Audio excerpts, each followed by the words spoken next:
Hey strangers, welcome to another episode of The Strange Sessions. I am Creepy Krista and my co-host is Crawly Kurt. Together we are Creepy Crawly. Kurt and Krista. It is the day after Halloween, so happy Halloween. Yes, happy Halloween. How was yours? Should I give you a quick story? Oh boy, yep. Okay, I'll make it real quick. I love Halloween. Everyone knows this about me, right? I discovered that what I thought I loved about Halloween is not what I love about Halloween, and here's why.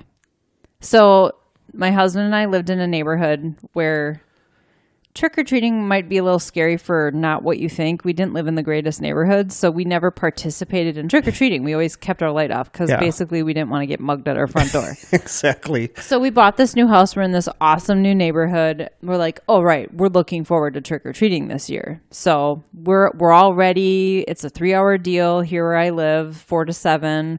We buy like 4 huge bags of candy. 3 hours. We had 2 families. Wow. We have this humongous bowl of candy left over. But I learned something else very valuable.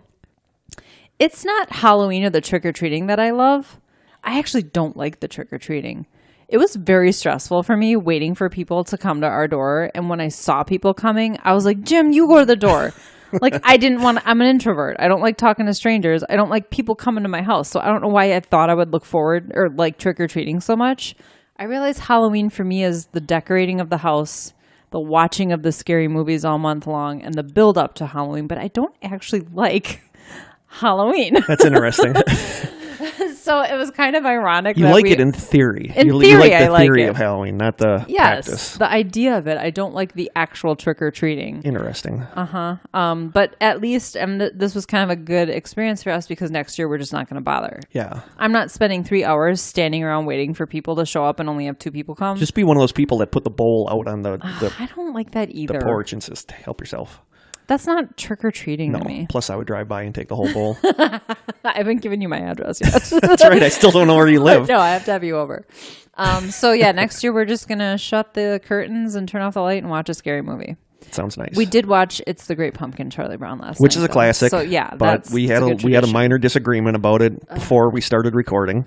Kurt's favorite part is my least favorite part. I love the part where Snoopy imagines that he's shot down in France, and I just love the art. I love the art of that whole segment. Cool. That part's cool. I mean, I understand that when you're a kid, you're like, this is dumb. Yeah, I'm like, this is the boy part. Yeah. Get back to the Halloween party and the costumes and the trick-or-treating and the Great Pumpkin. And the Charlie Brown sheet with all the eye holes cut all over it. He had an incident with the scissors, allegedly.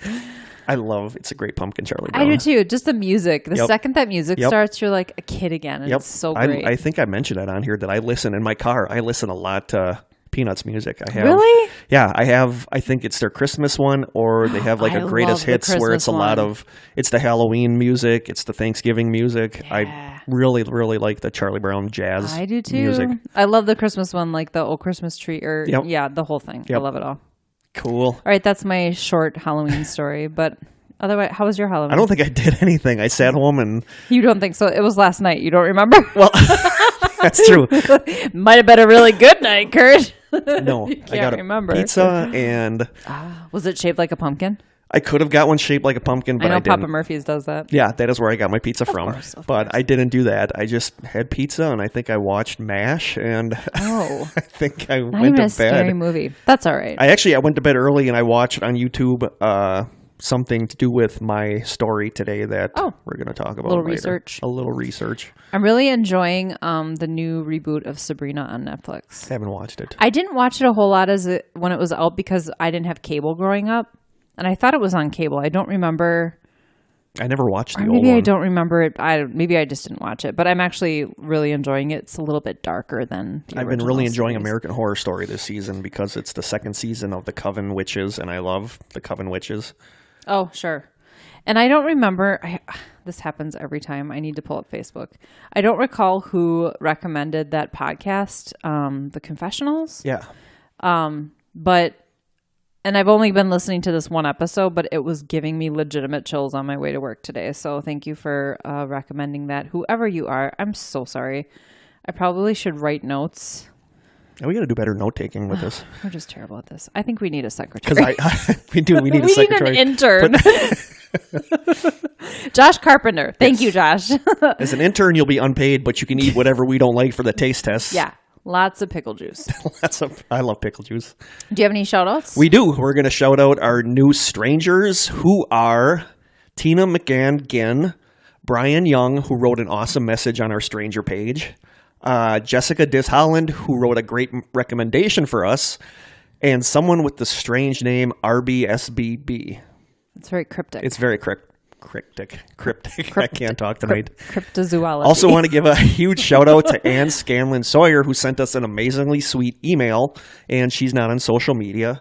That email I actually posted to my personal Facebook because I don't really talk about... I think you tagged me in it too. Yeah, I really don't talk about the podcast a whole lot on my personal Facebook. I don't either, actually. I don't really post but I just wanted to say how proud I am of what we've got going, and it's because of you guys who are listening right now. 100%. Exactly. And all of Kurt's hard work. No, it's not so much hard work.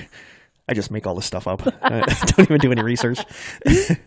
So yeah, I posted that on my personal Facebook. A couple of you guys are friends with me on Facebook. Mm-hmm. I'll friend you on Facebook if you do a friend a friend request. Krista, not so much. Krista's a little more private than I am. I am. But that's okay. We love her anyway. Want to thank Shane Oshazanik, good friend of mine, for sending us something to taste test. I left that sitting at home. So that's how you pronounce his last name. Yeah. Thank you. Yep. And I want to thank Joan McGinnis, who sent us a really, really cool postcard. I love Bigfoot. Yes. So. And her art on there is really, the way she wrote Strange Sessions is really cool. Yeah. I was like, damn. Yeah. It was really impressive. So thank you guys really so much. You guys are awesome, as always. And I love the conversations and the strangers and all that. So it's so cool. Thank you guys so much. I have a shout out for my coworker. He sent me an email today and he said, I've been jamming out super hard on the Strange Sessions. Nice. And he asked me if you look like David Cross. I don't know if anyone knows who that is. It's an actor. I think he's an actor. I recognized him and he sent me a picture. I think he was Tobias on Arrested Development. Okay. I never watched. No, I don't really look like him. No, you both wear glasses. That's pretty much it. I sent him a photo of the two of us. At first, I thought you meant David Crosby. From Crosby, yeah, I don't really look like David Crosby either. So anyway, my coworker's name is Kurt Narika. Woo-hoo. So Kurt. What's up, other Kurt? Other Kurt. I'm excited that you're listening to the show. I told him he needed to join the strangers so he could join in on the conversation. So we're waiting for you to ask for permission to join our group, Kurt. And speaking of joining our group, we're going to make a change. We're going to have it now where you have to answer 2 questions before you can join the strangers. And do you want to explain why we came up with this? We had some people... Well, there was one person specifically that Kurt feels bad about rejecting. Yeah, because on accident. Yeah, for some reason I thought I was looking at the person's profile to see if I thought they were a valid listener, and then for some reason I thought it was a Facebook friend request. So I'm like, no, denied. So what was the name? I can't remember now. So person who requested on November 1st. That's today's date. Yes. If Kurt rejected you, please try again. Sorry. Sorry. He didn't mean to do that. But we're going to start asking 2 questions. Yeah, because we want to get people into strangers that actually do listen to the podcast, or, like Krista said on the drive here, if you add somebody who you think would enjoy the podcast and what we talk about, it'll be real easy. It's just 2 really easy questions. Yeah. If you listen to the podcast, you'll get it. Cool. Why you just look at me so puzzled?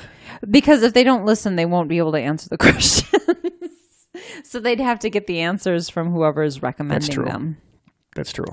We'll just play this by ear. We'll figure it out. We won't indiscriminately reject people. We're just going to reject. We're going to shut down the Facebook group. We're done. We're done. We're ending the show.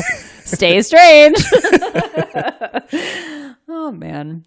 Should we move on to our taste test? I'm pretty pumped about this. Our housekeeping / taste test. I apparently have work I need to do now, so we are trying the peanut butter, banana, and mayonnaise sandwich tonight. So you're gonna just keep talking while I'm just gonna keep talking while Krista's Krista's doing this.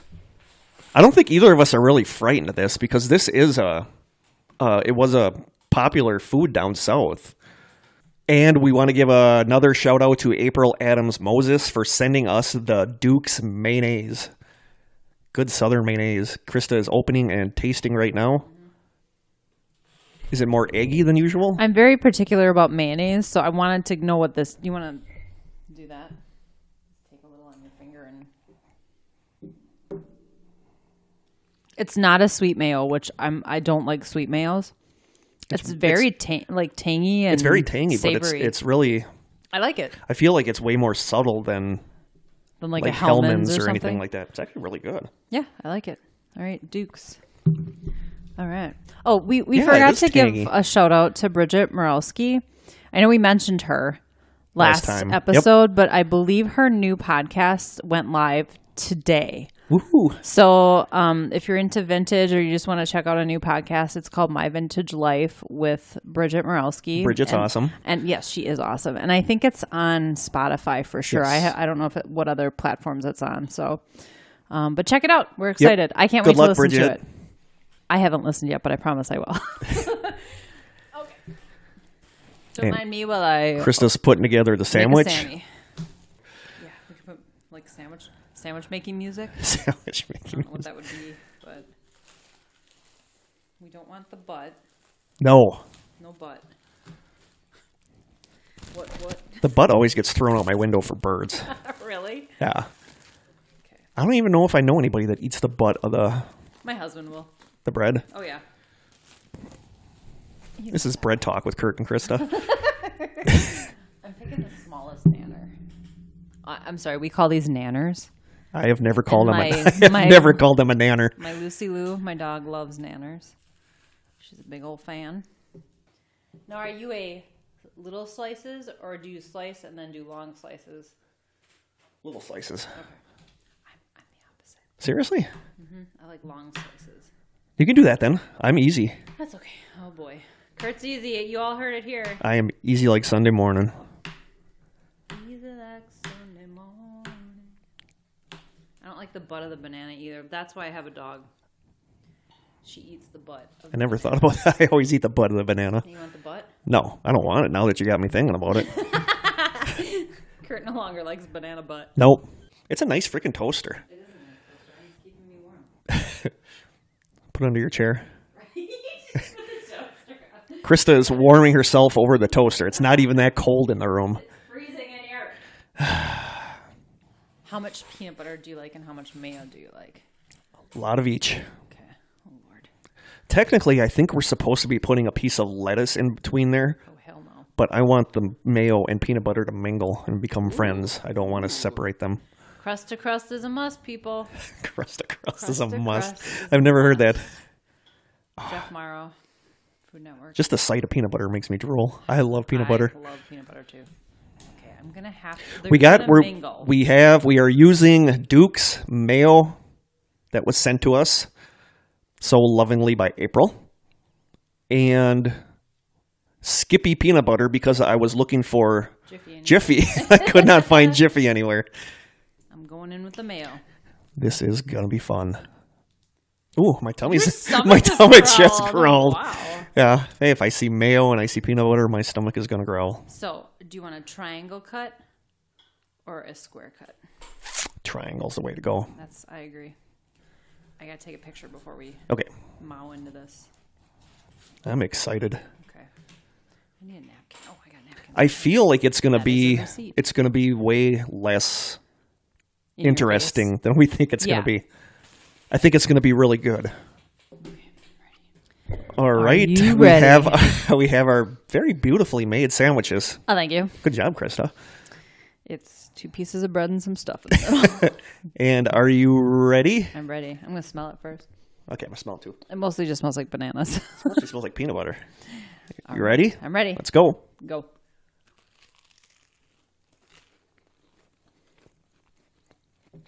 Okay. It's weird. I feel like the mayonnaise mutes the taste of the peanut butter. I feel I can taste the mayo. Yeah. But it's not like I need another bite. It's weird. It's not what I expected. It's like the mayo adds a creaminess to the peanut butter. Yeah. And it sort of I think it actually makes the banana less in your face. I really like this, actually. I think it really complements the banana. This is actually really good. You heard it here, kids. I would totally eat this for the heck of it. Mm-hmm. Peanut butter, banana, and mayo. I'm surprisingly... I really like this. Yeah, I like it. Holy cow. Like, I feel like the mayo takes everything down a notch. Mm-hmm.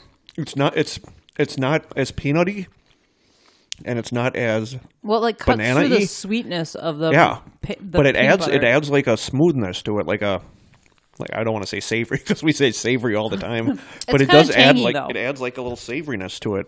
It's really good. It's tangy, and I think it enhances everything, but it also cuts through the sugar, so it's not as sweet. This is really I like good. It too.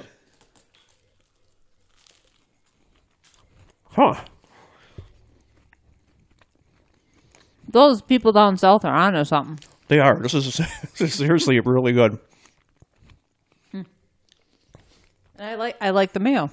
I mean, yeah. I think it's comparable to. I catch a little hint of the mayo every now and then. Mm-hmm. Okay, that's just really good. All right. This is 100 times better than I even expected it to be. Me too. I thought it would overpower everything. It doesn't. What happens is that everything I think is more subdued than you would expect it to be, and it just tastes really good. It's kind of like, well, this is a bad comparison, but when you're baking anything sweet, you always add salt because it sort of balances all the flavors out. And that's exactly what that's exactly what this is like. Totally. Okay, that was really good. That was really good. I know what Kurt's having later. Yeah. Heck yeah. Well, you've got all the fixins for it. I like the banana was cold, too. Yeah. Normally, my bananas are not kept cold, but that worked really well. Wow. With the mayo. I am literally gonna give this a 10. I think it's I am too, actually. Yeah, it's really good. And I think you could fancy it up with like sourdough bread and like a different peanut butter if you wanted, but I think the mayo would have to be this because you wouldn't want a sweet mayo. No, you would not want a sweet mayo. That mayo the mayo is perfect, so April knew what she was doing. Yes, thank you so much. Wow, a 10. That is a Have we both ever given anything a 10? We've not had a dual 10 for. It was very unexpected. It was.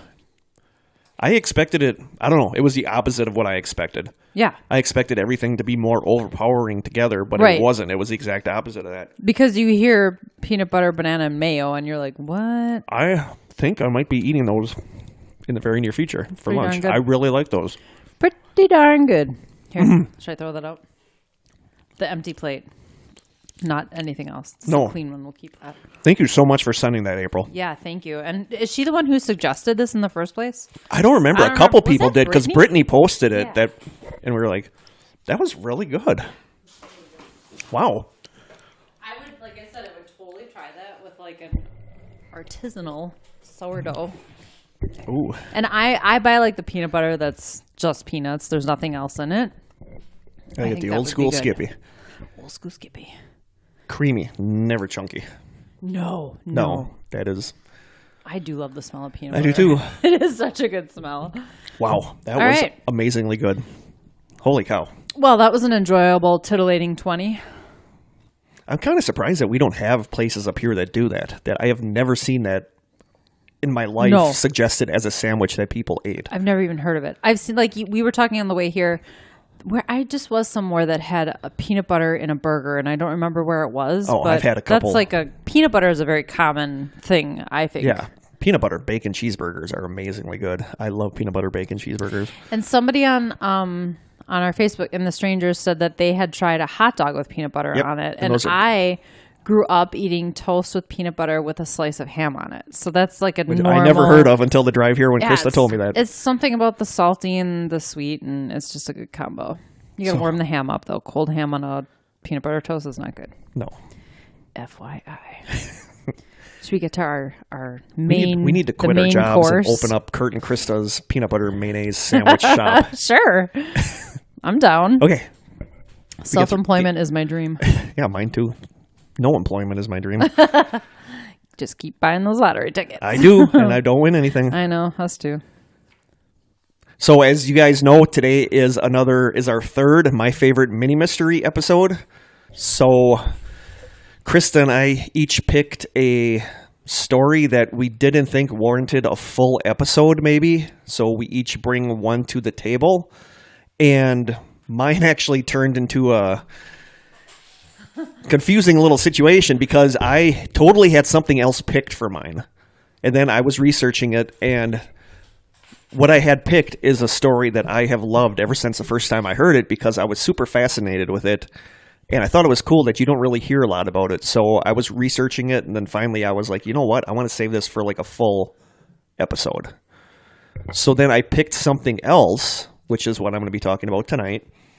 And I was going to save the topic I was going to do for our next episode topic and then bump off moon mysteries, which was going to be our next topic. Just weird things about the moon and stuff about the moon. Okay. And then just coincidentally on our Strangers Facebook page, our listener Joe said, you guys really should do a show about moon mysteries. And I was like, wow, that was weird. And then someone else, I can't remember, I think it was April. Yeah, it was April who sent us our mail that said she really wanted to hear the moon mysteries stuff too. So now I am bumping my other topic that I really like to next season. So next episode will be moon mysteries. Sweet. But things got kind of all shagged up with everything. But I think it works out okay. I think things are okay. Yeah. I picked a new topic for tonight, which... I never know what the future topics are, so I would not have known I picked the a new difference. topic for tonight, which everybody got right away from our teaser picture. Mm-hmm. But it was really kind of hard to pick a photo of what I'm going to be talking about. Without giving it away. People not know. But, anybody who's into the paranormal knows about that topic. Yep. But before we get to that, we have one last piece of business to take care of. Without further ado. And that is to pick our winner for the contest who gets to pick our topic for the 20th and final episode of the season. Ooh. I don't know what I did there. My voice just totally went weird. So I downloaded an app where I could add everybody's name, and then it lets us pick one name at random. Okay. And we had a whopping 12 people enter. So actually want to give a huge thank you to Matthew, Anna, Dash, Wander, Sherry, Sophie, Bridget, Russ, Jim, Josh, Casey, and Jeremy for actually participating. Thanks, guys. One of you 12 people will get to pick our 20th and final episode. So how are they going to tell us what they pick? I'll email them. Okay. Yeah. Because we'll kind of keep it a surprise. Yep. So I guess without any further ado, this picks one of those names at random. Ready? Mm-hmm. And the person that gets to choose the topic for our 20th episode is Wander Lennox. Wander gets to pick our 20th episode. All right. So thank you, Wander. Yeah, thanks for I will be getting in participating. touch with you, and we'll see what you want us to talk about for our 20th episode. Woohoo, I'm nervous. I am too. Okay. And because only a couple people really entered, I think next season, a couple times during the season, I will pick one of those people at random and ask you what you would like our next episode to be. Yeah, that'd be so cool. That way you guys can all kind of participate. Love it. So thank you guys for entering. And Wander, I'll be getting in touch with you. So I think that we should send him a sticker as well. I agree. I totally agree. So Kurt will be hitting you up in a private message, of course, for your address and your topic. Yes. So thank you guys for entering, and on with the show. On with the show, this is it. I have a song for everything. So what was that from? It's Looney Tunes. Oh, I knew I was going to say Muppets. I don't know why I was going to say Muppets. So am I starting this shebang? Yes, and I have absolutely no idea what you picked for a topic because because it was a generic. Yeah, it was like a stock photo. It was a stock photo of a burnt house. It's relevant. You gotta make it difficult. My topic today, and it's something I had never heard of. I just literally Googled mysteries.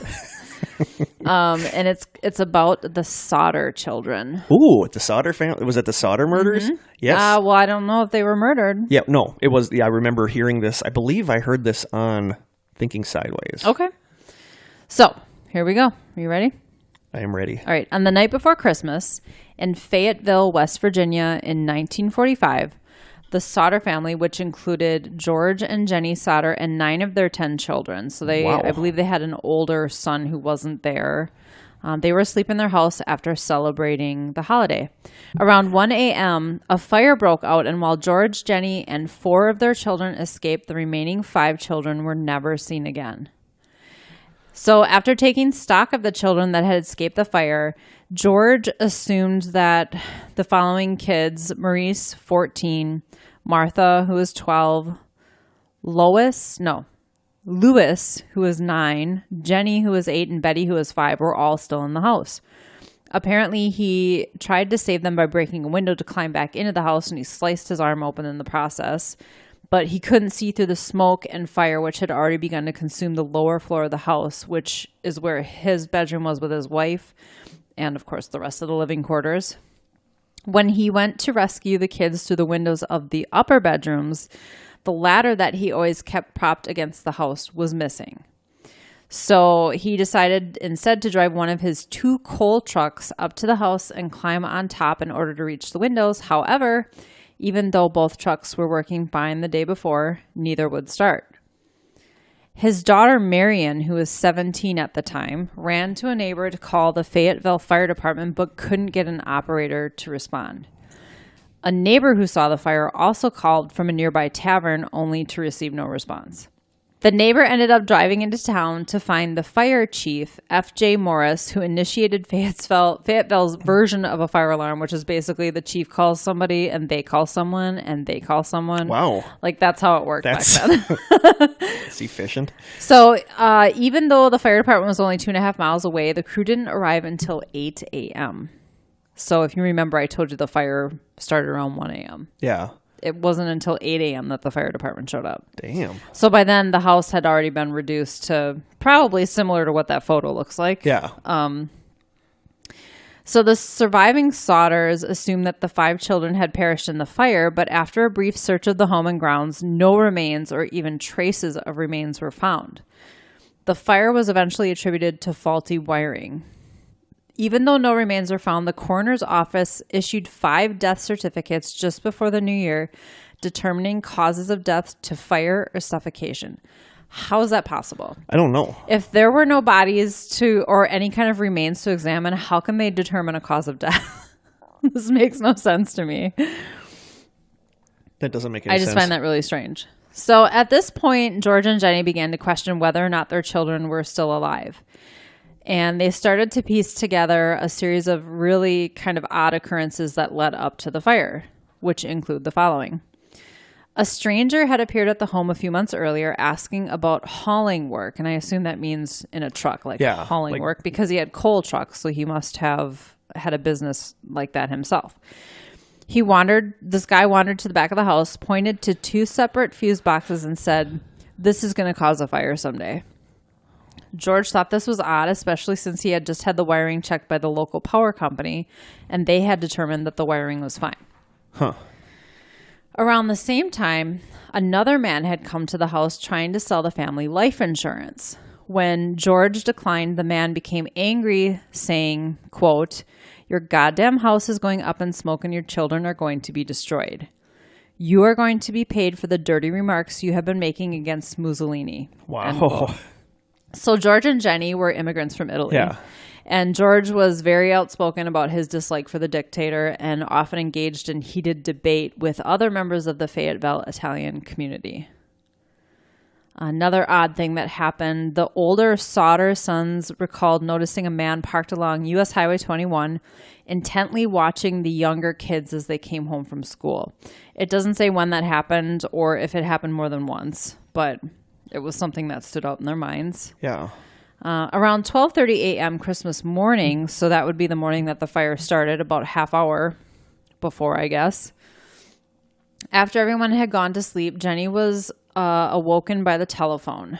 An unfamiliar female voice asked for someone she didn't know, and Jenny informed her that she had the wrong phone number. She returned to bed, and the phone call's not really the strange part, I guess. Somebody could easily have just dialed the wrong number. But when she went back to bed and was falling asleep, she heard one loud bang and then a rolling noise on the roof. And just fell back asleep. I don't think I could fall asleep after that. Of course, the next time she woke up, there was smoke in her bedroom. Could that have been a Molotov cocktail? I suppose it could have. Possibly. Yeah. And if it was in the middle of winter. Did I just solve it? You might have. So I think this happened after the fire, but a telephone repairman told the Sodders that their lines appeared to have been cut, not burned.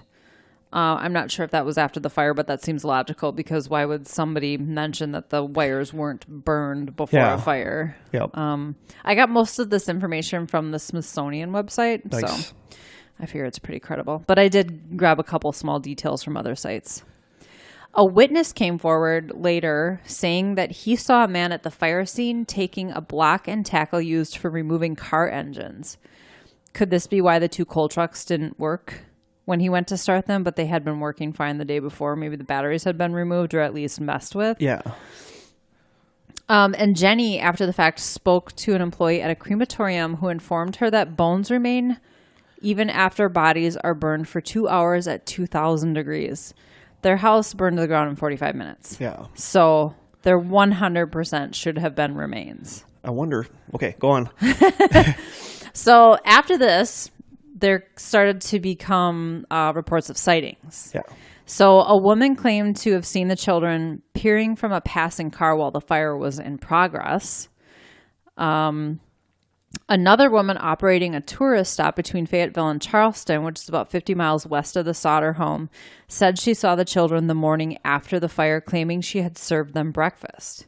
She also told police that there was a car with Florida plates at a nearby parking lot, which, I mean, I saw a guy with New York plates driving through Wisconsin a little while ago. I don't know how odd that is, but another woman at it's called the Charleston Hotel saw the children's photos and said she had seen 4 of the 5 children a week after the fire, claiming they were with 2 women and 2 men, all of Italian descent.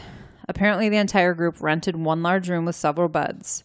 She said that she attempted to talk to the children, but the men were very hostile towards her, refusing to let her speak to the children. They checked in around midnight and left early the next morning. So that was all. This is 1945. So in 1947, George and Jenny sent a letter about the case to the FBI and received a reply from J. Edgar Hoover. His reply was, quote, "Although I would like to be of service, the matter related appears to be of local character and does not come within the investigative jurisdiction of this bureau," end quote. Hoover's agents said that they would assist if they could get permission from local authorities, but the Fayetteville Police and Fire Departments declined the offer.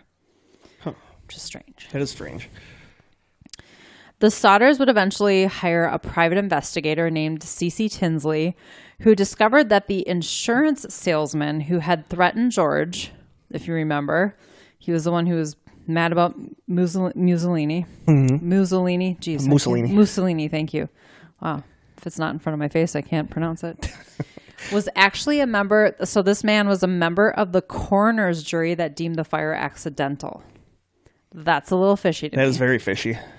Tinsley also heard a strange story from a Fayetteville minister regarding the fire chief, who claimed that even though he said no remains were found, he had discovered a heart in the ashes that was hidden inside a dynamite box and buried at the scene, which seems completely crazy to me. I mean, why would that even exist? I don't know. So when they pressed for more information, the fire chief showed them where he buried the box. Apparently, he buried the box. What was found inside was a beef liver that was completely untouched by the fire. The Sodder family thought it was a heart? So here, this is kind of what explains it. The Sodders would later hear via the town rumor mill that the fire chief had told others that the contents of the box were not found at the fire at all. He had planted them at the scene in the hopes that if any kind of remains were found, it would placate the family enough to stop the investigation. But again, rumors. I mean, who knows if that's true or not? Crappy if that's true. But why would there be a beef liver in a box buried at the scene? So he would rather have the family think they were dead than... I guess. Yeah. Well... In 1949, August of 1949, the Sodders decided to mount a new search at the fire scene and brought in a Washington, D.C. pathologist named Oscar B. Hunter. The excavation was thorough, uncovering several small objects, including damaged coins, a partly burned dictionary, and several shards of vertebrae.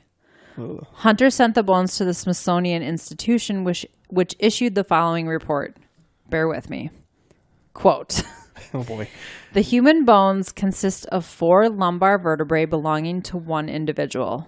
Since the transverse recesses are fused, the age of this individual at death should have been 16 or 17 years. The top limit of age should have been about 22, since the centra, which normally fuse at 23, are still unfused. So somewhere between 16 and 22 years old. How old was the oldest child that was? 14. So it says... I could see that being... Yeah. It says, on this basis, the bones show greater skeletal maturation than one would expect for a 14-year-old boy, which is how old the oldest missing Sodder child was. But it's possible, although not probable, for a 14-and-a-half-year-old boy to show that kind of maturation in his bones. So I feel like it sort of like doesn't prove anything. It either could or couldn't be that kid. Yeah. Sounds like it's not likely, though. In addition, the vertebrae showed no evidence that they had been exposed to fire. So then why was there somebody buried there? So what happened is that, and I wonder if I go into that later, but so I'll keep reading here. So the report said, quote, "It is very strange that no other bones were found in the allegedly careful excavation of the basement of the house," end quote. Noting that the house reportedly burned for only about a half hour to 45 minutes, it said that one would expect to find the full skeletons of 5 children rather than only 4 vertebrae. So this is coming from the Smithsonian Institution. They also feel that 45 minutes of a fire would leave entire skeletal remains. The bones, the report concluded, were most likely in the supply of dirt George used to fill in the basement to create the memorial for his children. So he had dirt trucked in and spread out where the foundation of the house was. Yeah. As he must have planted stuff there. Yeah. I'm like, where did he get this dirt from? A graveyard? Like, why would someone's vertebrae be in this dirt? I feel like it's totally unrelated, but really strange. Still, yeah.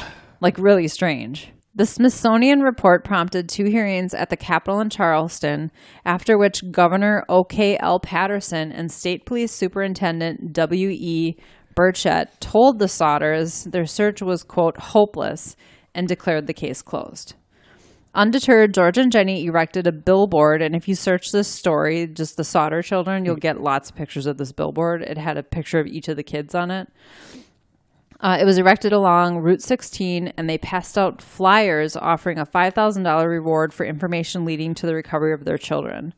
They soon after increased the amount to $10,000. And really strange, a letter arrived they started getting letters, like people from all over the place. A woman in St. Louis said the oldest girl, Martha, was in a convent there.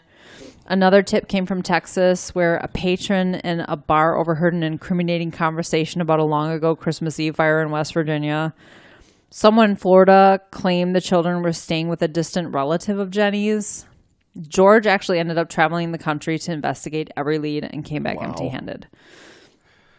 In 1968, more than 20 years after the fire, Jenny went to get the mail and found an envelope addressed only to her. It was postmarked in Kentucky but had no return address. Inside was a photo of a man. That's the photo. I find him rather fetching. Of a man in his mid-20s. We'll post this to the page so you can see this rather fetching man I'm talking about. On its flip side, a cryptic handwritten note read, quote, "Louis Sodder, period. I love brother Frankie, period. Lil boys, period, like LLIL boys, period. And then A, as in the letter A, 90132 or 35, end quote." So what does that mean? I don't know. She and George couldn't deny the resemblance to their Louis, who was only 9 at the time of the fire. But, I mean, kids change so much between the age of 9 and, like, late 20s. Plus, it sucks, but stuff like this brings out the kooks that it does. They want to insert themselves into the situation, although it's like 20 years later, which is kind of strange. And if this guy's in his late 20s, it would be, the timing would be right. Yeah. Beyond the obvious similarities, dark curly hair, dark brown eyes, they had the same straight, strong nose and same upward tilt of the left eyebrow. Once again, they hired a new private detective and sent him to Kentucky, and they never heard from him again. Thanks, private detective. Wow. George. He should get his license revoked. Right?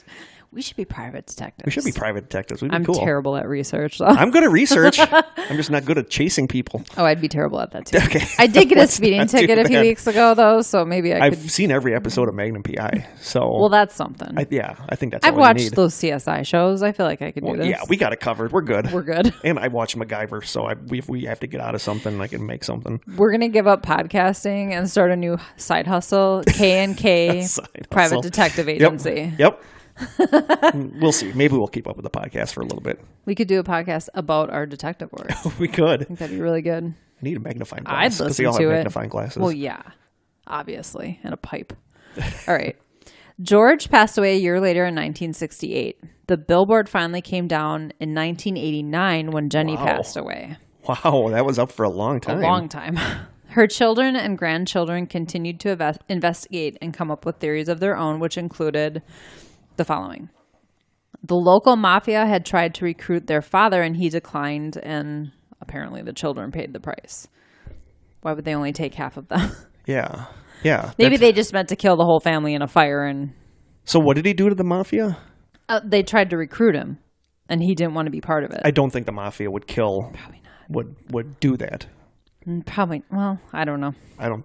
I'd ask Whitey Bulger, but he's dead. From what I know about the mafia, they weren't like. I don't know. I watched The Sopranos, but I don't really remember much of it at this point. I've seen Goodfellas. I love that all of our information is from movies. Yeah, movies and TV shows. And TV shows. that's where we get our research, folks. And kind of building off the last one, another theory was that they tried to extort money from him and he refused to pay up. The third theory was that the children were kidnapped by someone they knew, someone who could have burst into the house while the fire was happening and offered them, a safe escape. Other theories, Bigfoot. I'm just kidding. Oh, I was like, wow. I always got to throw Bigfoot in there. Most of the people in the community actually believe the children perished in the fire and that the family just refuses to believe it. But I just don't know if I can buy that. The lack of human remains to me makes zero sense. Zero sense. But it also makes zero sense why they would be gone and not have contacted them or... They were pretty young, though. Yeah. I guess 9. The oldest was 14. If somebody wanted actually, to... 14's not that young. If somebody wanted to, they could have taken them and told them that the rest of the family died in the fire, so that they would have had no idea that their parents were alive. It could be. Some people speculate that they were kidnapped and taken to Italy, and that's why nobody's ever heard from them. That's possible. They were all Italian. Yep. So... the youngest and last surviving daughter, Sylvia, from what I could find, would be 75 today. She gave an interview in 2013 where she stated that she believed her siblings had survived that night. So there was a comment on the page where I got this story on the Smithsonian website, and I thought it was an interesting point. And there were 2 points. It said if the 5 missing children were still upstairs and hadn't been consumed by the fire, wouldn't they have been screaming? Wouldn't someone have heard them? But I said not if they had succumbed to smoke inhalation first, which is usually how people go in a fire, thank God, rather than burning to death.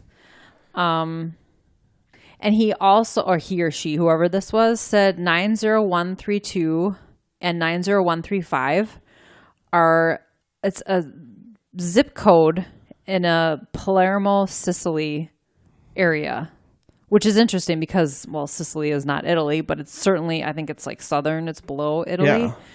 So maybe that's just a weird coincidence, but maybe I don't know, maybe that postcard, even though it was postmarked Kentucky, I think, someone was hinting at the fact that this boy is actually in Italy. Yeah.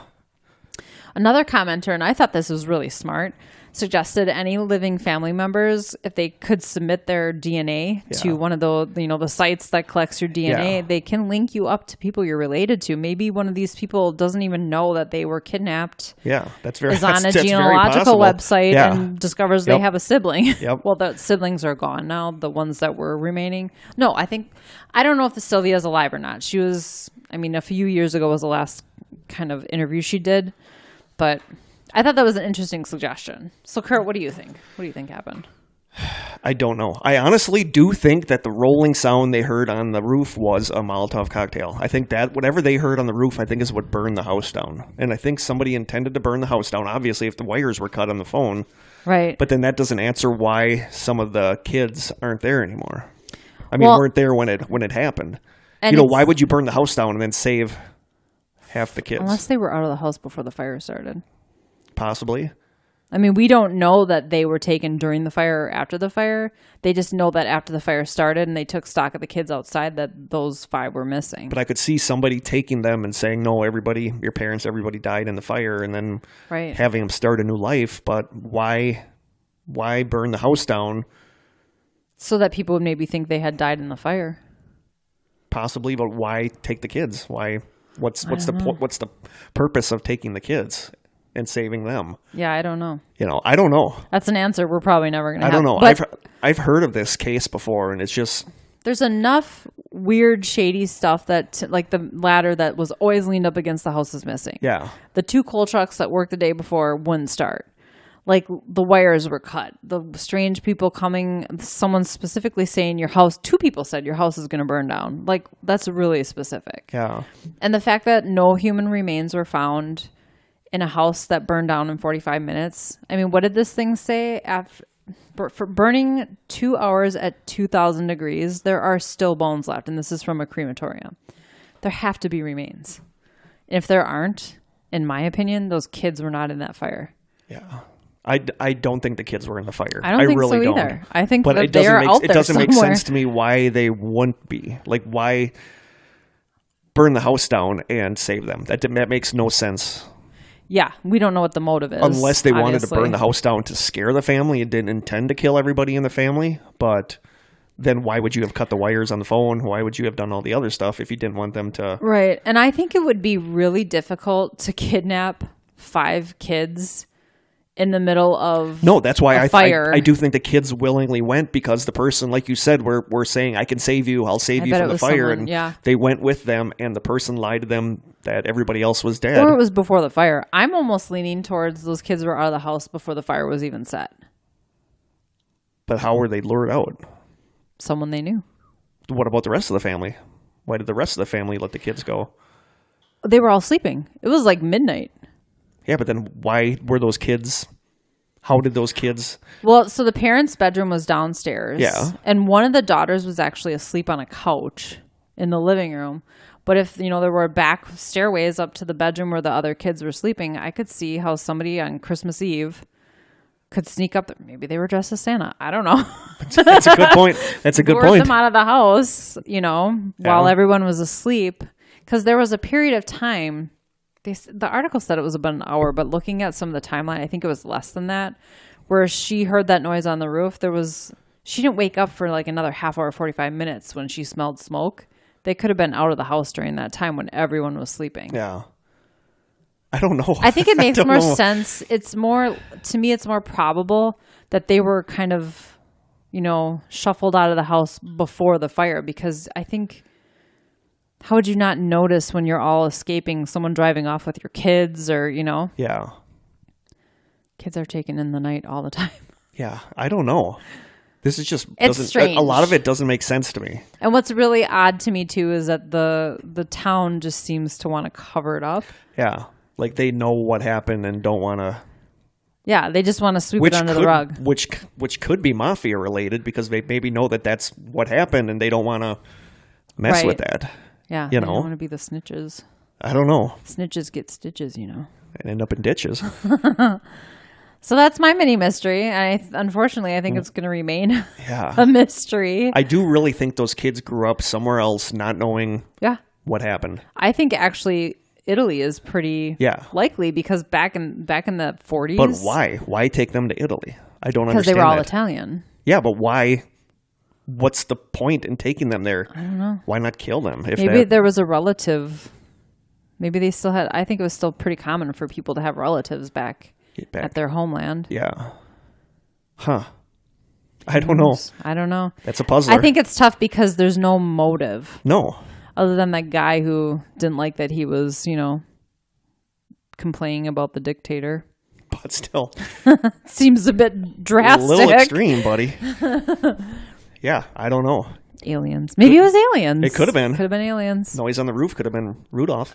It was Christmas Eve. It could have been Rudolph. Maybe it was Krampus. Oh, maybe it was Krampus. Good call. Good mystery. I've heard of it, but I didn't think of that for this. I love stories like that. Yeah. Stuff just doesn't add up. Super fascinating. Yeah. All right. I'm so excited to hear about yours. So, like I said, I changed my topic once or twice and ended up doing, like everybody guessed in the Facebook Strangers group, I am doing the Nightcrawlers. I love this stuff. By the time you guys listen to this, I will have it posted in the Strangers and on the Strange Sessions page. I'll have the videos. Cool. There's basically 2 videos.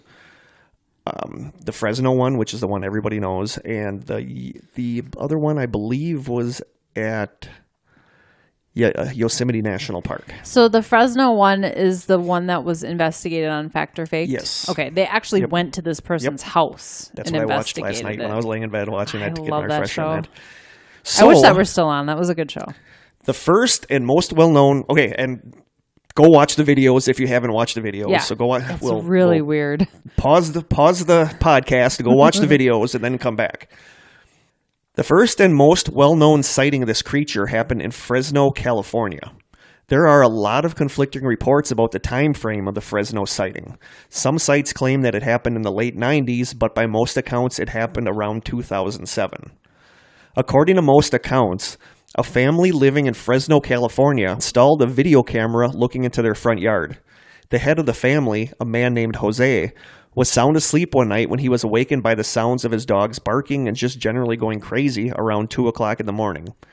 He got out of bed, looked at his video monitor immediately, and saw the image of a creature walking through the front yard. And if you watch the video, it's weird. It's really weird. It's really weird. It looks like just a pair of legs with like pants, like wind pants or some kind of pants that are like kind of fluttering. It reminds me of Gumby. Do you remember what Gumby was? Yeah. But only white and really small. All it is like a pair of legs and like a little head on top of a pair of legs. Yeah, there's no arms or anything. And it just kind of does this weird walk. Like glide. It's like a weird really like gliding walk through the yard. The small creature appears to stop for a moment and then resumes walking. A second similar creature follows. Jose was completely puzzled by this, which anybody would be that saw this thing walking through their front yard. Never go outside. He brought the footage to the local television network, Univision 21, and Univision had paranormal researcher Victor Camacho look at it. Camacho presented the video at the 2008 MUFON convention, which is the UFO network, the big UFO network convention. Okay. But the creature became more widely known when it was featured on a 2010 episode of Sci-Fi Channel's Fact or Faked Paranormal Files. The cast of the show attempted to reproduce the video showing how the footage could have been faked, but were unable to. Replicating the beings and their movements is difficult, and none of the standard hoax methods worked. If someone did indeed hoax the footage, they went through a great deal of effort to do so. Then, the second video footage was caught on Yosemite National Park security camera in March of 2011. They were hoping to identify a group of vandals who had been stealing and damaging private property and found these creatures caught on their security cameras. So was it, I haven't seen that video. Is it pretty much just like it? It's or are they sort a of little like bit it. different? It's sort of like it, but okay. We'll You're going to post them both? We'll get into my personal feelings about that. Your personal feelings. So that's really all there is about it. There's not a whole lot about it. If you've seen, I'm sure everybody watching this has seen the videos before because they're featured on a lot of paranormal shows. So basically, as always, there's 2 overarching theories. And then a whole bunch of sub-theories. Is Bigfoot one of them? No. Dang. Littlefoot. Little legs. So the big sub-theory 1 is these creatures are real. Okay. Under that, sub-theory A says these creatures are related to another phenomenon or another cryptid. And we have had, what? We have had hat men. We have had grinning men. We have had black-eyed kids. We have had shadow people. We have had men in black. And adding to that now, we have another creature called black stick men. And there's kind of a lot up there about this, and I have never heard of this before. Black stick men. Okay. Yeah. Looking Weren't at... these white, though? Yeah. In the video? Yeah, okay. but they think that these things are related to this other cryptid phenomenon called black stick men. Never even heard of this. On the website 14 Times, somebody started... Is this Tobias's website? No, I think Tobias was on Strange 14. He was on a different one. I don't think it was 14 Times. Something like that. Yeah. Okay. But in the forum, somebody started a thread about this, and a lot of people chimed in about seeing things. Okay. So here's one of the stories. Quote, my sister and her friends described what they saw to me on May 2nd, 2003, at a party out at their house in the country at 3:30 in the morning. There were almost 20 kids there. They had started a bonfire in between two houses and an adjacent field. The party wound down around 2:45 in the morning. My sister, who was 17, and her two friends started to clean up. They were unloading some chairs when my sister saw a figure standing a little off the driveway by the house. She motioned to her friend to look. They were a little scared, so they jumped into the van. Once in the van, they looked back up towards the house, and the figure was gone. My sister described it as appearing to look like maybe it was a man, and it had lighter colored or white clothing on. Once the van was started, they all convinced each other that the figure or person was probably my friend E's dad just checking up on them. Then they headed back down towards the fire to resume cleaning. Around 3:20 a.m., they headed up the driveway and into the grass and down the hill towards the fire, which was still burning. The van's bright light lit up, quote, frozen things. There were strange figures or creatures or something in two separate rows. She says there were maybe 15 in each row and 30 in all. She said they were about 3 feet to 4 feet tall. They were directly in front of the car about 15 feet away from them. She describes them as having Christmas light bulb heads and that their heads were connected to the body, but she couldn't see how. She says their arms were up, but she couldn't see hands. She said they were stick-like. Stick people, she says, dark gray or brown in color. They didn't move, not at all. She says they were just frozen in these two separate rows.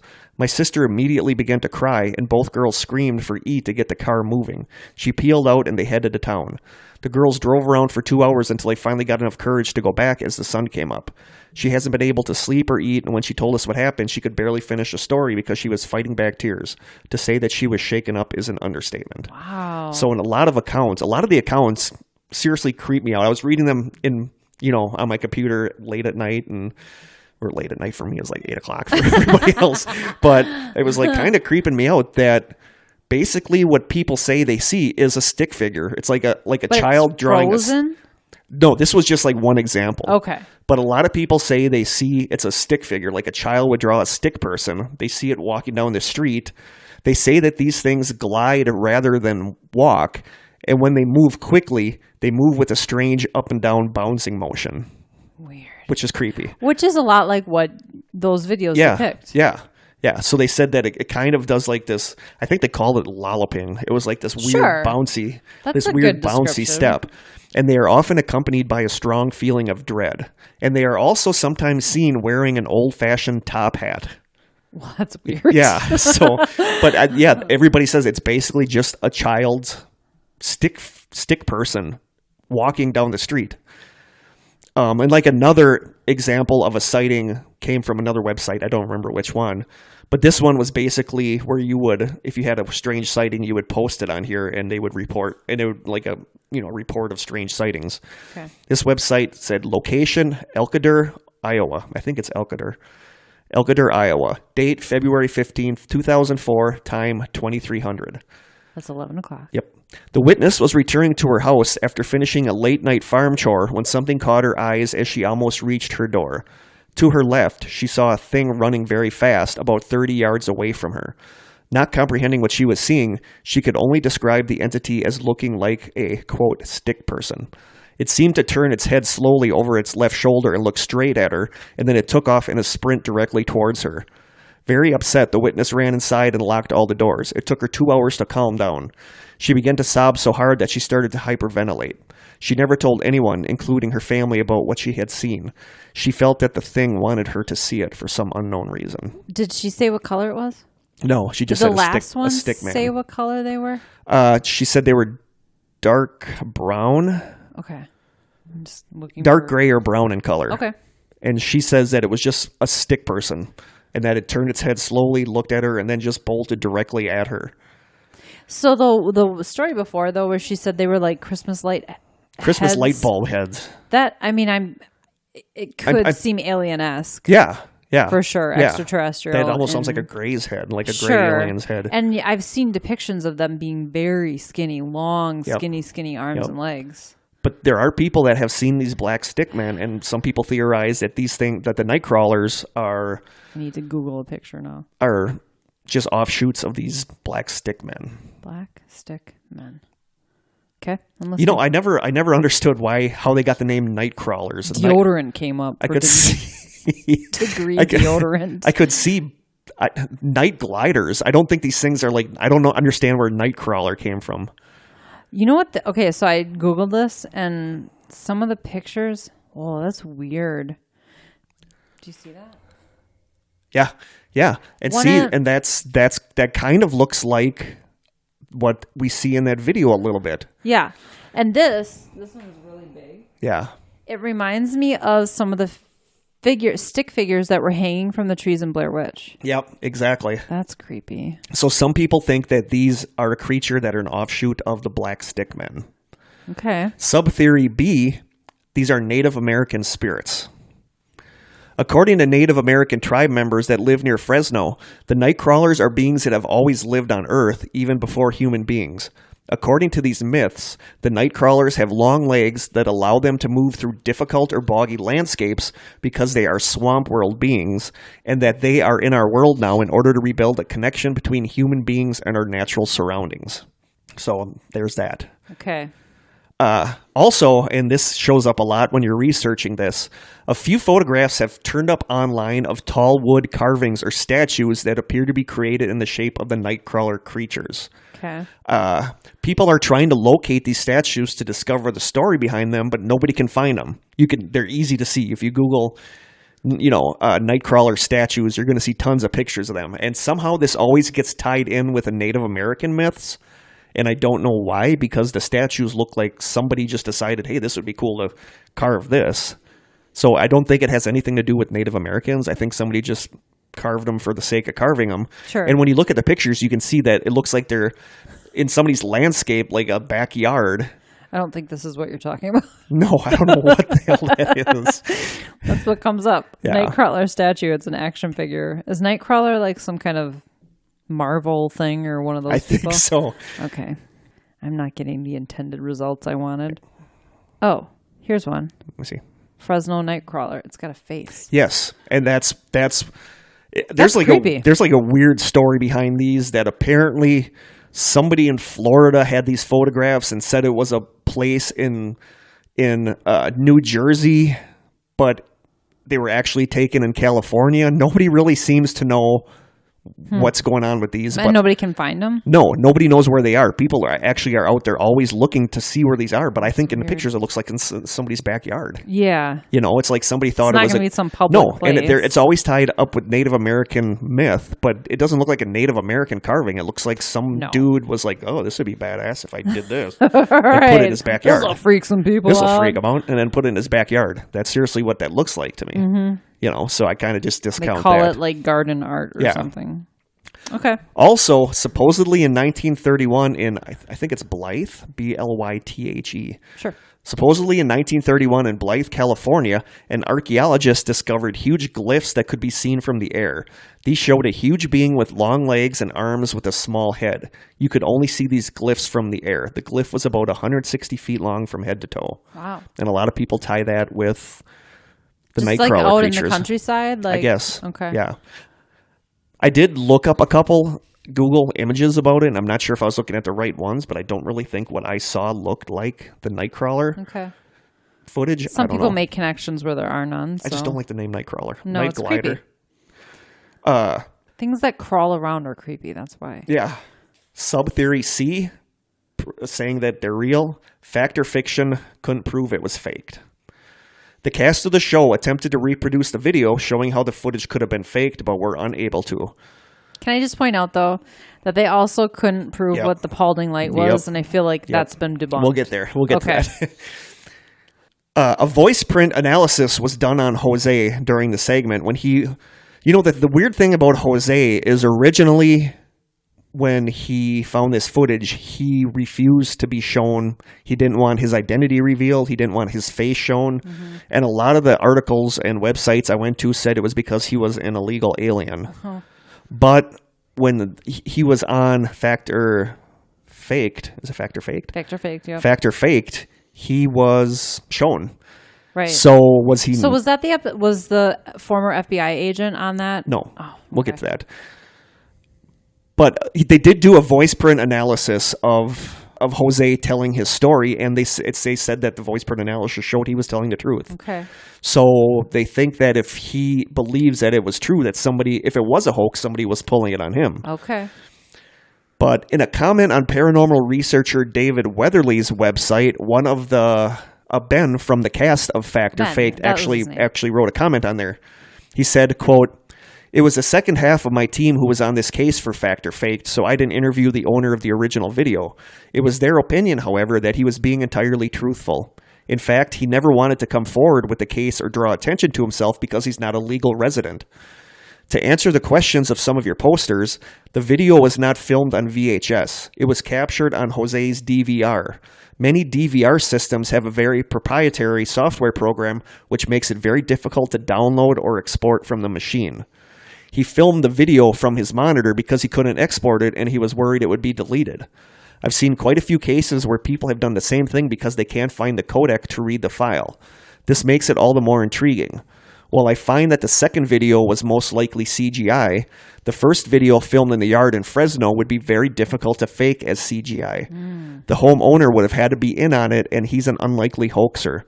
There's no obvious motive, and he didn't want the attention. He's not tech-savvy to our knowledge, and anyone hoaxing this would have had to upload a CGI video onto his DVR system, which is also very unlikely. Also, I've been looking for these statues for a while now. I'd love to learn if they were anywhere nearby. This was one of our favorite cases by far, from Ben Hansen." Awesome. He was my favorite on that show. Mostly Jael. because I love Jael. Well, I'm going to like the tall former FBI agent. I love Jael. But I thought he added a lot of validity to the show. Yeah. I mean, the dude was in the FBI. So they could not. They tried. Those are all really. They tried several points. things. They tried a puppet on a wire. They tried a puppet on a wire. They had a kid dress up like him and walk through the yard. Mm-hmm. Nothing. They actually walked. Like it. They actually had the puppet and they walked it, and then the person walking it was digitally erased from the footage, and none of it looked really good. No, they couldn't really come close to it. So then we get to big theory number 2. They aren't real. Okay. Sub-theory A is that so much of the entire story is vague and hard to pinpoint. And it kind of is. There's a lot of the articles have all different dates, different times and stuff, and a lot of it doesn't add up. Stories seem to vary from site to site. A poster on Reddit stated, quote, "Somebody started up the usual comments about them being, quote, supernatural and, quote, found in Native American myths. I asked if anyone could point me to the source of these Native American myths, and someone gave me a long list. All of the names are basically tribes or sub-tribes of the Pitt River group. I found a listing of their myths on the tribe's own website. Nothing that I could find mentioned anything like these 2-legged white walking things. I didn't want to send a letter to the tribe leader, as I didn't want to have to bother them with this sort of drivel, but I tried combing what I could find out of the Pitt River tribe's legends and couldn't find anything like the Nightcrawlers." So a lot... the whole Native American thing is vague. It's very vague. A lot that's thrown out a lot for spiritual, paranormal stuff. That's Native American myths. Sure. So nothing could be found about this. Sub-theory B, saying that could be faked. Not being solved on fact or fake doesn't mean anything. No, as you said, it's at the end of the day, it's an entertainment show. They're out for, not ratings, but they're out for their own show. They're not. I mean, they're professionals in a sense, but they're also professional entertainment people, professional entertainers. So the fact that it wasn't solved on there, a lot of people bring that up. That they couldn't solve it. So you know.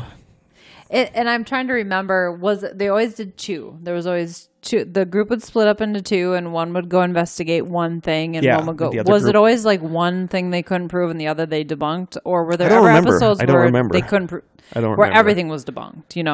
But they did a good job of debunking a lot of. I think so a too. lot of the videos. They reproduced really... a lot of stuff, or they at the end of the show got someone to admit that they hoaxed it. I remember that happening. Yeah, that happened a couple times. Yeah, but a lot of people, like when you look up stuff about this online, a lot of people say, "Oh, if they couldn't say it was faked, it has to be real," and that's not. Tap says it's haunted. Yeah, or it's haunted. I mean, that's not the case. No, that is not the case. It just means, I don't know. It just means that if it was hoax, they just didn't discover what it was. Yeah, exactly. How it was done. Exactly. They never came out and said, "Holy crap, this is real." They just said they could not prove it to be a hoax. Right. They couldn't recreate with what they've done. Right. And Subtheory C says that some YouTube videos do show passable recreations of how it could have been a puppet manipulated with wires. And so much of the footage out there only shows the one creature. And that's the thing, is that I had a hard time finding any footage that showed the second creature, because there's two creatures in the Fresno footage. Yeah. And the other creature that you don't see very often does look more hoaxy, and it seems to wobble more like it is hanging on a wire. Everybody just focuses on the one creature that we all know from the video. So that kind of leads you to think that it very well could have been a hoax. So that's pretty much all I have. What do you think? And I think it's one of those cases where when you find someday, if this is revealed to be a hoax and you see how they did it, you're like, oh, duh. Yeah. Obviously, that's how they did it. It's just nobody's thinking of it yet or has come up with how they did it. Yep. But I think in the chance that maybe it is a real thing, it's creepy and really weird. What I do find odd, though, is that there's only two of these, maybe three of these things that exist anywhere. Yeah. There's only a couple. Odd. There's only a couple of videos that are. Usually, when something like this is discovered, videos come out of the woodwork. There are. I mean, there are bad ones that I've seen. Okay. There are a lot of obviously faked ones that I've seen. You just don't hear. It's not like the Black Eyed Kids. Nobody has those things on video, but everybo's well, not everybody. A lot of people have a story about an encounter. Yep. It's just odd that there's only two known encounters. And I've when on our Facebook page and stuff, we'll have both of them on there, but I really think the park one, the Yosemite Park one is CGI. I think that one's faked. I just do. I don't know. Is it? I can't really say why, but is it the park that posted the video? There's a lot of different. That's another thing where there's a lot of different. Some people say it's a security camera. Other people say other sites had said that it was a camera that an older couple had put out overnight looking for deer or something that made absolutely no sense. That would make more sense. Like, why would the park But people said that if you go to that park and see where it was supposedly filmed from, there's no security cameras there. So almost everybody agrees that the Yosemite one was faked. Okay. That was CGI. I'm curious to see it now. Yeah. So I really think that one, you can just throw that one out. I think that one is fake. Okay. That's just my personal opinion. And did it kind of show up after this Fresno one? Yes. Okay. Yeah. So that's just kind of my personal opinion, but I think that one is faked. Okay. So what do you think about, I've always loved this story and I love the video. I just don't think there's enough information about it to even draw a conclusion. There's just stuff that I don't understand. Like, if it was a hoax, why didn't this guy want... It must have been on him then. I kind of feel that part that they said if he passed like the sort of the so maybe like test, somebody in his family set this up to...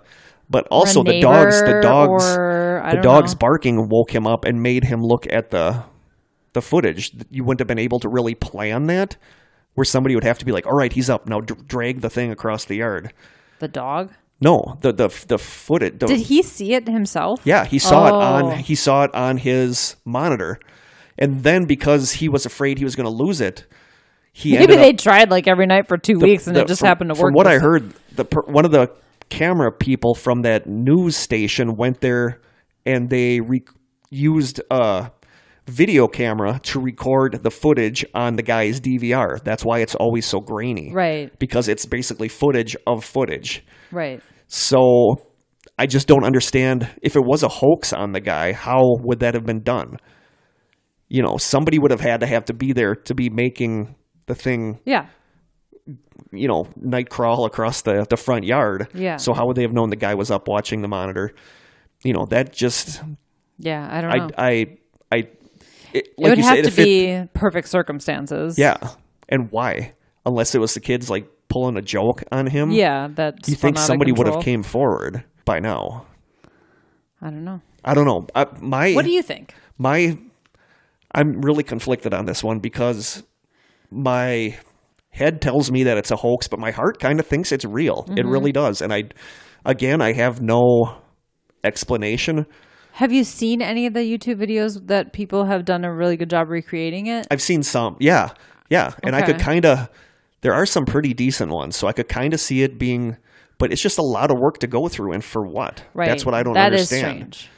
You know, so part of me does think it's real.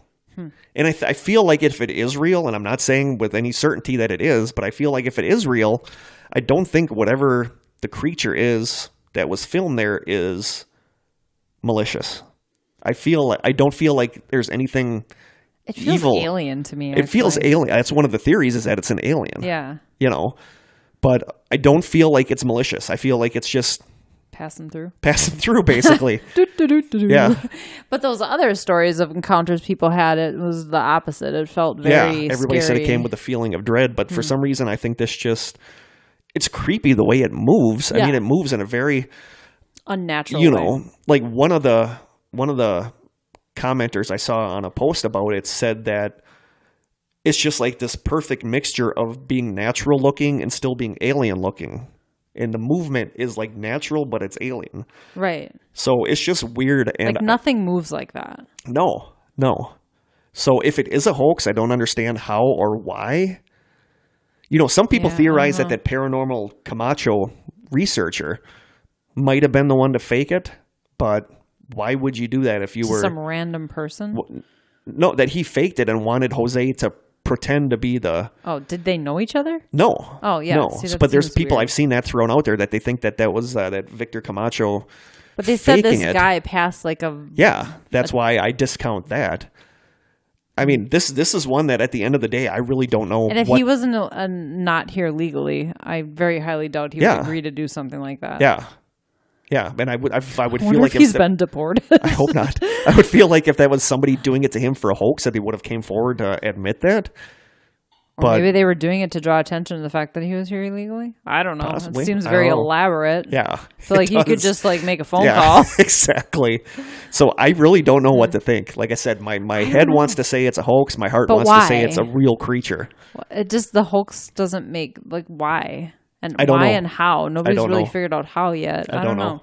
And if it is a real creature... But I haven't seen enough evidence to prove it's real either. It's one of those head scratchers. Yeah. It's a head scratcher. It is. I think both of these cases today are head scratchers. Yeah, they are. I don't know. I really don't know. What do our listeners think? Yeah, what do you guys about think? Both cases? What do you think happened to the Sodder children, and what do you think the Nightcrawler is? Do you think it's a hoax, or do you think it's real? If you think it's real, what do you think it is? Yeah, let us know. I'm interested to hear theories. Yeah. I want to see the videos. I've seen the Fresno one. I haven't seen the other one. Yeah, those will be up by now. You can watch them. Okay, cool. So I don't know. I'm torn. I think it's both it's a head scratcher. Like I said, I could see it being a hoax, but I could see it being real. And if it is this real, is kind of what old. This happened a long, like how many years ago? I don't know if it was a hoax. Is somebody, you think they would have come out by now? Like 2009, 2007, 2008. 2007, and that's when the show came out. When did that? No, by most accounts, it happened around 2007. Okay. And it was on Fact or Faked a few years after that. Okay. And like I said, so many of the message boards, so many of the articles brought up the Fact or Faked that they couldn't prove. Like that's some conclusive thing. Yeah. I don't know. So let us know what you guys think. Yeah. Really interested to hear theories and opinions on both stories. Yes. Cool. Do we have time for a listener question? I think we do. Maybe even two. Tonight's listener question says, I am interested in going on a paranormal investigation. Who would I speak to further this possibility? Is that referring to us? Like us specifically? I don't know. I'd like to go on one too. I would, but realistically, I can't with my stupid work schedule. I just can't. My advice, and I had Amy Brabant. We gave her a shout out. Yep. She was actually kind of asking the same question on Facebook, and I said that look at local investigation groups in your area. They often host events, especially at this time of year around Halloween. October is always crazy with ghost investigations. Right, where they let people from the public, a limited amount of people, come along investigations. Or even if they're not doing something like that, sometimes you can just reach out to a group and they'll let someone come along and see what it's all about. As far as our group, I don't know. We have like nothing scheduled. We haven't actively done an investigation in several years. And like I said, I basically can't because I work weekends and don't do a lot of investigations on a Thursday night. A lot of times it's done on weekends when everybody else is off. I know this sounds kind of cliche, but I mean, maybe it's just taking you and a friend and going to a local graveyard during the day with a recorder. Take and some a camera. EVPs. Yep. Yeah. I mean, as long as you're not trespassing and you're being safe, you can kind of get a little taste of what it's all about. Yeah. Good answer. Thanks. Second question for the night. Love the show. Thank you, whoever. Yes, thank you. What is the weirdest thing you've ever eaten? Tonight's was very appropriate. Up there. Yeah. Weirdest thing I've ever eaten. It would have to be one of our taste tests because I feel like in normal life I'm not. You wouldn't eat. I mean, I'm a foodie, I would say, but I'm not like someone who's gonna eat crickets or something like that. Or I've had crickets. I'm not really into things like caviar or. I guess I've had mussels, stuff like that. So I guess the weirdest thing I've ever eaten, I don't know, would have to be one of our taste tests. Let me think. The weirdest thing I've ever eaten. You go first. Can you think of something? I've eaten a lot of weird things. I've eaten chocolate covered crickets. Okay. And it tasted like chocolate. I mean, it wasn't super crunchy weird. Chocolate. I've had tongue. That's not weird though. Beef tongue. Yeah, beef tongue is weird. I've never had beef tongue. It's common in like Mexican food. Tongue tacos. This show is about as adventurous as I get. I like to try different foods and stuff. I thought when you were in Europe, did you have anything when really I was in London? Strange over there? Yeah. Not really. I think when my brother and I said that, I think I said in a previous episode that my sister-in-law got us a gift, like a subscription box with Japanese snacks where every month we would get one. And in one of them we had, I can't remember, I think it was squid jerky or octopus jerky, and it was just nasty. Yeah. So that was weird. I've had the peanut butter bacon cheeseburger, which is amazing, but I don't think that's really weird. No. Not in today's sort of culinary environment. There's a lot of strange stuff. One thing that people around here love that I ate once, and I just not into it, is a raw beef sandwich. Oh, I'm not a cannibal sandwich. My husband's family does that. Like at people the holidays. At holidays, it's huge around here to eat cannibal sandwiches. Raw ground beef, white onions, bread, and onions. Raw onions. I did it once. I won't even try it. No, I did it once, and it's just something about the consistency and knowing that you're eating raw beef. I just can't. So I think that was weird. But I can't say that's a weird thing because everybody around here eats that for the holidays. Yeah, not in other places. I suppose a lot of people would think peanut butter, banana, and mayo is pretty weird. The chocolate covered crickets I would probably go with, but I don't even think that's that weird.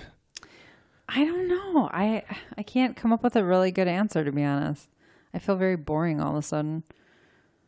Probably like, I don't know, one of the Japanese things we tasted, like that creamed corn crunchy styrofoam thing. Yeah, that was good. I don't know what that was, but it was good. I think that's some of the weirdest stuff I've tried is the Japanese because they have such a strange sense of like what snack food is, Yeah, but it's like it's like a in a good way. Yeah, in a good way. You wouldn't think of, like that fish. What did we have? It was like.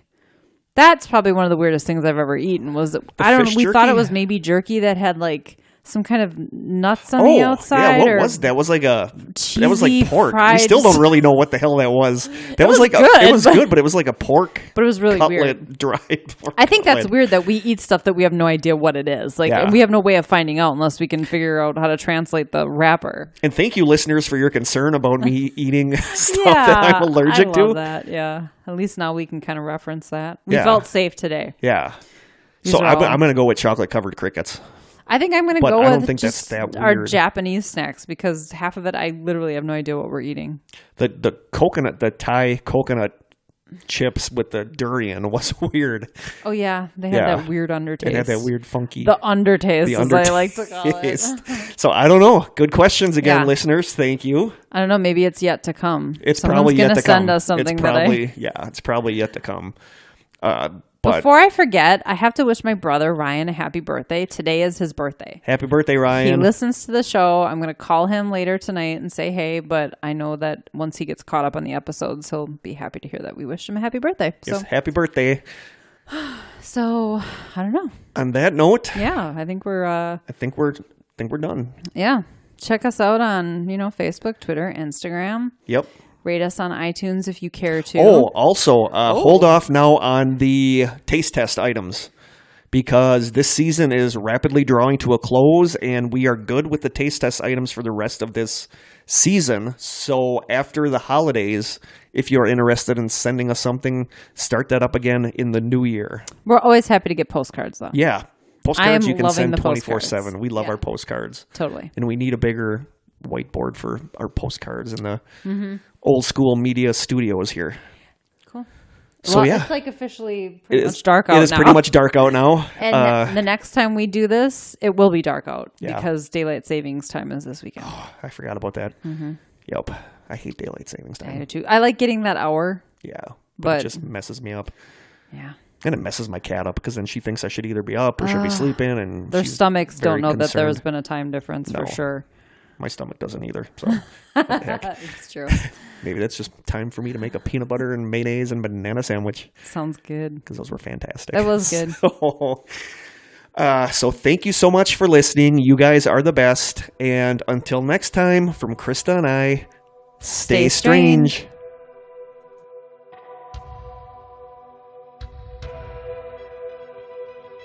This has been an Old School Media production, executive produced by Kirk Konechny. For more information and content, please visit strangesessions.com.